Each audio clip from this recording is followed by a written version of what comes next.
Good morning. আজকে অনেক দিন বাদে আমার মিস্ত্রিরা এসেছে, কাজ শুরু করেছে। মেয়ের ঘরের রঙটা আজকে কমপ্লিট হয়েছে, এখনও চলছিল। তারপর চলে এলো আমার ঘরে, আমার ঘরের রঙটাও আজকে কমপ্লিট হবে। আর দেখো খাটের ওপর উঠে দাঁড়িয়ে পড়েছে। আর এইদিকে একজন ফ্যান চালাবো, মাছগুলো তুলে উঠবে। আর বিকেলে বেরিয়েছিলাম, এভনের একটা প্রোগ্রাম ছিল সেখানে। তারপর বেরিয়ে ওখান থেকে প্রোগ্রামটা শেষ করে চলে এসেছিলাম একটু মলে। এত গরম লাগছিল, এসির মধ্যে ঢুকে পড়েছিলাম। এটা হচ্ছে মেন লক্ষ্য। আমার সাথে দেখা হয়ে গেছে, দেখো আমার সাবস্ক্রাইবারের সাথে, আমার পরিবারের লোকের সাথে দেখা হয়েছে। তো খুবই ভালো লাগছে এখানে এসে দেখা করে। আর আমি সত্যি চিনতে পারিনি, কিন্তু হ্যাঁ, ও আমাকে চিনে নিয়েছে। তো ভীষণ ভালো লাগলো। ভালো থেকো, আর সবাইকে একটু বলো কেমন লাগে, বলো। আমার ব্লগ ভালো লাগে। ঠিক আছে, চলো। আজ হচ্ছে বুধবার, আর মঙ্গলবার থেকে আমি ব্লগটা শুরু করেছি। আজকে হচ্ছে বুধবার। সকালবেলা চা বসিয়ে দিয়েছি, আর চাটা এখন মিস্ত্রিরা যেহেতু আসছে একটু বেশি করেই করলাম। তো চাটা নিয়ে বসিয়ে এবার একটু খাই। চা নিয়ে বসেছি, সকাল সকাল এক কাপ চা, গরম গরম চা। এই নাও খাও, খাও, বৈষ্ণবধারা আর দিয়েছি আজকে আর মাখন চিনি দিইনি, এমনি সেঁকে নিয়ে বসেছি। আর ফ্যানটা চলছে অত্যাধিক জোরে, তার জন্য কিছু মনে করো না। তো চলে এলাম রান্নাঘরে, এসেই দেখো চালটা ঢাললাম। ঢেলে এখানে আমি এখন আমার নিজের জন্য চালটা নিয়ে নেব। নিয়ে এই যে 1 গ্লাস চালটা নেব, এতে কিন্তু আমার দুবেলা হয়ে যাবে। বুঝতে পারছো তাহলে কতটা আমি খাই? প্রচুর খাই, প্রচুর। তো এই যে চালটা আমি নিয়ে নিলাম, আমার এইটার মধ্যে করেই ভাত হয়, হাঁড়ি আমার লাগে না। বুঝতে পারছো তো? তো চলো, চালটা ঢেলে নিয়েছি, ঢেলে এবার ওখানে ভাতটা বসিয়ে দেবো। ক্লান্ত হয়ে বসে পড়লাম, কিছু করার নেই, গ্যাস ফুরিয়ে গেছে। সবে একটু ডাল সেদ্ধ বসিয়েছিলাম, ধুয়ে টুয়ে ভালো করে গ্যাসটা জ্বালিয়ে বসিয়েছি। ওমা দেখছি ফরফর ফরফর ফরফর করতে করতে নিভে গেল। ভাত তো এখনও প্রশ্নই নেই। তাহলে বুঝতে পারছো আমার খাওয়াটা আজকে কী হবে। জানি না কী হবে। তার মধ্যে রঙের কাজ চলছে, রঙ শেষ হলে পুরো ঘরদোর মুছবো। কালকে বৃহস্পতিবার আছে, বিকেলে একটু বেরোবো, ঠাকুরের পুজোর জিনিসপত্র আনবো, ফুল মালা টালা আনবো, কারণ বৃহস্পতিবারে পূর্ণিমাটা পড়েছে না। তো সেই জন্য একটু ঘরেই পুজো করবো, কোনো পুরোহিত ডেকে নয়, ঘরেই করব। আর কি পরিস্থিতি ঘরে জানো না, তার মধ্যে রান্নাবান্নার কোনো প্রশ্ন নেই। অর্ডার দিয়েই খেতে হবে আজকে। আবার যত ভাবছি বাইরের খাবার খাবো না, ততই আমাকে এই সব করতে হবে। কিছু করার নেই। পুরো একদম মানে হতাশ হয়ে পড়লাম এখন গ্যাসটা যাওয়ার জন্য।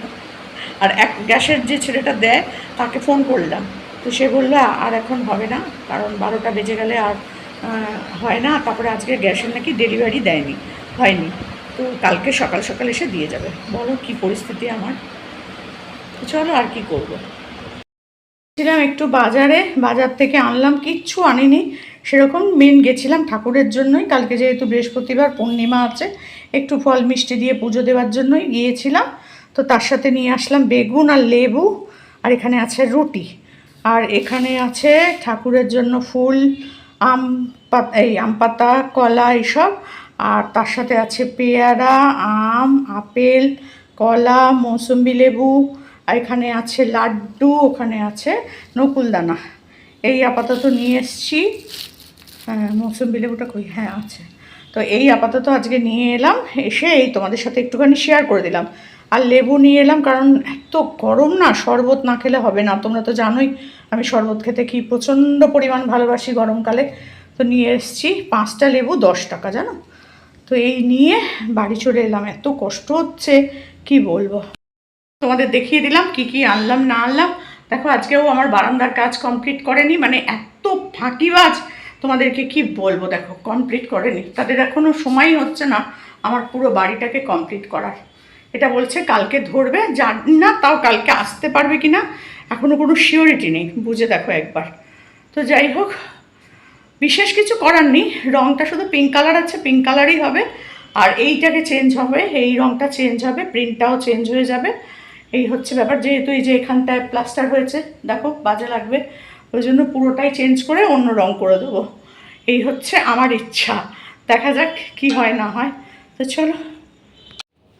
তো আজ হচ্ছে বৃহস্পতিবার দেখো সমস্ত কিছু ছুঁড়ে ছুঁড়ে ফেলে দিচ্ছি আমি। খুব মাথাটা গরম আমার, এত গরমে আমি আর সহ্য করতে পারছি না কিছু। চাদরটা চেঞ্জ করতে হবে, প্রথম কথা বৃহস্পতিবার, দ্বিতীয় কথা হচ্ছে পূর্ণিমা। তো সেই কারণে চাদরটা চেঞ্জ করতে শুরু করে দিলাম। আর মনে হচ্ছে না যে বাড়িতে থাকি, গরমে কোথাও পালিয়ে যাই। তো কোথায় আর যাবো বলো, সেখানেও তো গরম, ঠান্ডার জায়গায় চলে যেতে হবে। তো যাই হোক, চাদরটা পেতে নিয়েছি, বালিশের ওয়ারও পেতে নিলাম। এবার কোলবালিশের ওয়ারগুলো একটু চেঞ্জ করে নেব, কারণ কোলবালিশের ওয়ারগুলো না অনেক দিন চেঞ্জ হয়নি। তো সেই কারণে আজকে একটু চেঞ্জ করতে বসেছি। কিন্তু ফ্যান চলছিল, জোরে ফ্যান চলছিল বলে আমি ভয়েস ওভার দিলাম, কারণ এত আওয়াজ হচ্ছে শোঁ শোঁ করে, সেটা তোমাদের কাছে ভালো লাগবে না শুনতে। তো সেই কারণে, আর তাছাড়া পাশে আমার দেখো ফোনটাও চলছিল, একটা ভিডিও দেখছিলাম। তো সেই ভিডিওটা দেখতে দেখতে তো তোমাদের সাথে কথা বলা যাবে না। তো সেই কারণে আমি ভয়েস ওভার দিয়ে দিলাম। দেখো এবার আমার পরিষ্কার করে বিছানা তোলা হয়ে গেছে। এইখানে সব নিচে ছুঁড়ে ছুঁড়ে ফেলে দিয়েছি, এগুলো আবার কাচতে হবে। এরপর চলে এলাম এই ঘরে যেহেতু কেউ শুই না, কিন্তু তবুও পূর্ণিমা যেহেতু, বৃহস্পতিবার সেহেতু চাদরটা পাল্টে নিলাম, নিয়ে পরিষ্কার করে নিলাম। আজ হচ্ছে শুক্রবার, সকাল থেকে শুরু করলাম ব্লগটা। তো এখানে দেখো আমি গ্যাস জ্বালিয়ে চা বসিয়ে দিলাম। তো মিস্ত্রিদের আসার কথা, তো আসবে কি না আমি এখনও পর্যন্ত জানি না।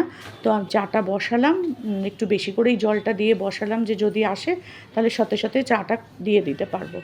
তো এখানে চাটা করে নিয়ে ঘরের কাজগুলো সারতে থাকবো, কারণ কালকে পূজা আচ্ছা করেছি, ঘরদোর সব মোছা পরিষ্কার ঝাঁট দেওয়া রয়েছে। তা আজকে আর ঘরটা মুছবো না, শুধু একটু ঝাঁট দিয়ে পরিষ্কার করে রেখে দেবো। ভালো লাগছে না শরীরটা, জানো তো, সারাদিন উপোস করেছিলাম। তো রাত্রিবেলায় শুধু একটু ছাতু খেয়েছি, আর সকালবেলা দুপুরে মানে এই বিকেলের সময় একটুখানি ওই কলা লাড্ডু এগুলোই সব খেয়েছিলাম, আর বিশেষ কিছু খাইনি। শরীরটাও আমার এমনিও ভালো নেই। তো সেই জন্য ভাবছি যে আজকে আর ঘরটার কিছু মুছবো না, শুধু ঝাঁট দিয়ে রেখে দেবো। তো যাই হোক, গ্যাস ট্যাস দিয়ে গেছে, আমিও রান্না শুরু করে দিয়েছি। আর দেখো এদিকে ভাত বসিয়ে দিয়েছি, আর বেগুন ভাজা করব, ডিমের অমলেট করব, আর ভাবছি একটু পোস্ত বাটা করব। সব প্রিয় খাবারগুলো আজকে একসাথে রান্নাবান্না করব। আর এখানেও ভয়েস ওভার দিচ্ছি, তার কারণ হচ্ছে ওই বাচ্চাটা, পাশের ঘরের বাচ্চাটা এসেছে, তার সাথে বকবক করছিলাম, তো আর সেও বকবক করছে। ওই কারণে আমি আবার একটু ভয়েস ওভার দিয়ে দিলাম তোমাদের সাথে। তো এখানে দেখো এদিকে ভাতটা বসিয়ে ওদিকে আমি বেগুন ভাজাটা করছি। 3 পিস বেগুন ভাজা আমার জন্য আর কত লাগে বলো। তো সেটা একটু হলুদ নুন মাখিয়ে নিলাম, নিয়ে এবার বসিয়ে দেবো। তারপরে ডিমের অমলেটটা করে নিয়ে চলে যাব হচ্ছে চান করতে, কারণ এত গরম আমি না কিছু সহ্য করতে পারছি না। আর কত এসিতে থাকবো বলো, এসিরও তো বিল প্রচুর আসছে, কিছু করার নেই। তো যাই হোক, এখন আমি একটু এগুলো করে নিয়ে, ঘরটা ঝাঁট দেওয়া হয়ে গেছে, না ঘরে কোনো ঝাঁট দিইনি, ঘরটা ঝাঁট দেবো, দিয়ে চলে যাব স্নান করতে। আর এদিকে আগে রান্নাটা সেরে নিলাম, সেরে নিয়ে ওর সাথে বকবক করছি আর রান্না করছি। ভালোই লাগে, একটা কেউ বাড়িতে থাকলে, ছোট বাচ্চা হলে তো আরোই ভালো লাগে। আর ও না শুধু রান্নাঘরের জিনিস নিয়ে খেলতে ভালোবাসে, এসেই আগে আমার রান্নাঘরে ঢুকে পড়বে, ঢুকেই এটা দাও ওটা দাও, রান্নাঘরের জিনিস নিয়ে বসে খাটে খেলা করবে।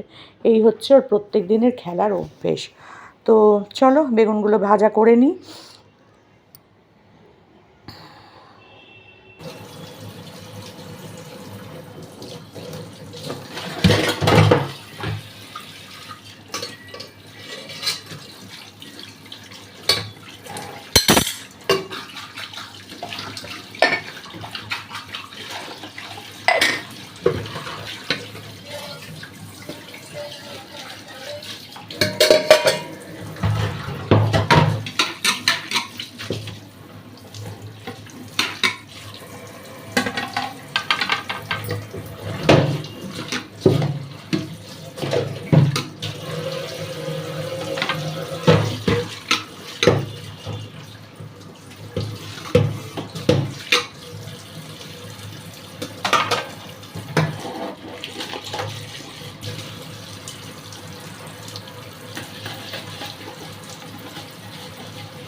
অল্প কটাই বাসন ছিল, বাসনটা ধুয়ে নিয়েছি।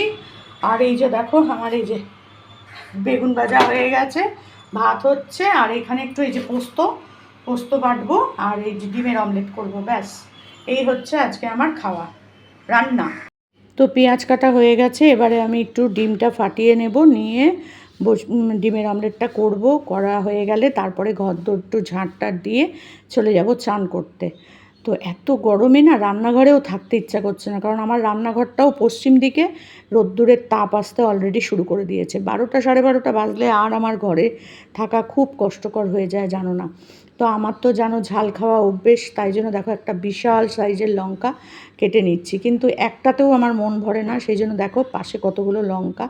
তো এখান থেকে একটা লঙ্কা বড় কাটছি, আর একটা লঙ্কাও অবশ্যই দিতে হবে, কারণ যদি ঝাল না থাকে এটায়, তো সেই কারণে আরেকটা লঙ্কা অবশ্যই দেব। দুটো লঙ্কা তো দিতেই হবে একটা ডিমের অমলেটে। একটা বড় লঙ্কা, এবারে যে লঙ্কাগুলো ব্লিঙ্কিট থেকে দিয়েছে না, বিশাল বিশাল লঙ্কা। তো এই দেখো আরেকটা ছোট লঙ্কা কেটে নিলাম। আমি জানতাম যে আরেকটা আমাকে কাটতে হবেই, একটাতে আমার শান্তি হবে না, তাই জন্য দেখো আরেকটা লাল লাল লঙ্কাও কেটে নিলাম। তো এবার লঙ্কা সব কিছু দিয়ে একটু হলুদ নুন দিয়ে ব্যাস ফেটিয়ে ফুটিয়ে বসিয়ে দেবো, আমার কাজকর্ম শেষ। বাপরে বাপ, আর আমি পারছি না গো এইসব গরমের মধ্যে রান্না বান্না করতে। ভাবছি সামনের মাস থেকে আবার এই কটা দিন চালিয়ে নিই, সামনের মাস থেকে কিছুদিন আমি এই গরমটা অন্তত হোম ডেলিভারিই খাবো, কারণ এই গরমে আমি রান্না বাজার কিচ্ছু করতে পারছি না, প্রচণ্ড কষ্ট হচ্ছে। তো দেখো এখানে বসিয়ে দিয়েছি আমি এটা কড়াইটা, আর এবার শুরু করব হচ্ছে অমলেটটা করা।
তো আমার এখানে ডিমের অমলেটটা করা হয়ে গেছে, আর পোস্তটা বাটা বাকি আছে, ওটা বেটে নেব। এবার বেটে নিয়ে যাব হচ্ছে স্নান করতে, ঘরটা ঝাঁট দেবো, দিয়ে যাব স্নান করতে। আর পোস্তটা না মিক্সিতে বাটবো না, শিলনোড়ায় বাটবো, তাই তোমাদের কাছে শেয়ার করতে পারছি না।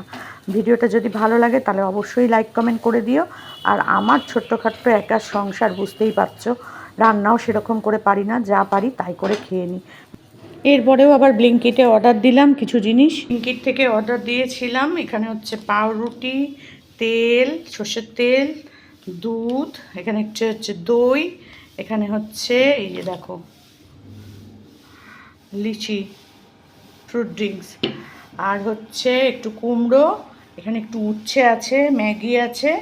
এই আমি একটু অর্ডার দিয়েছিলাম, মেন দরকারটা ছিল তেল, তো তেলটার সাথে সাথে এগুলোও দিয়ে দিলাম, আর এই ম্যাগিটাও দিয়ে দিলাম, কারণ রাত্রিবেলা অনেক সময় খেতে ইচ্ছা করে না, তখন ম্যাগি হচ্ছে বেস্ট। আর এইগুলো তো ঠান্ডায় জানোই ভালোই লাগে। এই হচ্ছে আজকের আমার বাজার, কারণ বাজারে গিয়ে বাজার করা আমার পক্ষে একদম সম্ভব না গো।